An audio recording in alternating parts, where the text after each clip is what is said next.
կարճ վիդեո պատասխանատու մարդկանց մասին։ Ցերեկը ժամը 2-ին ես հանդիպում ունեցա, քննարկեցինք կոմերցիոն տարածքի մասին որոշ հարցեր, բայց մանրամասն, որպեսզի պարամետրերը գրեն, այս թուղթը ես եմ իրանց հանձնել, ստեղ գրած է, որ ես որպես գործակալ, իսկ իրենք ինվեստորներ, ովքեր որ հետաքրքրություն ունեն կոմերցիոն տարածքի գնման հետ կապված, բայց պարամետրերը մանրամասն պետք է գրեն, իսկ իրենց մյուս գործընկերը այդ պայն սենյակում չէր։ Մենք պայմանավորվեցինք, որ վաղը չմյուս օր կլինի մեր երկրորդ հանդիպումը,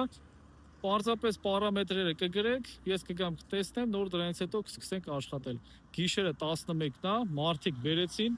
ամբողջը մանրամասն գրած, հանձնեցին։ Սենց պատասխանատու մարդկանց հետ աշխատելը միշտ հաճելի է։ Ինձանից խորհուրդ։ Իհարկե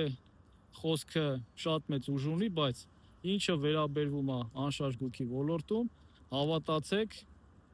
թղթի մեջ գրվածը ավելի ուժեղ է, քան պարզապես խոսքը։ Այսօր մայիսի 12-ն է, Դուբայ, լավ մնացեք։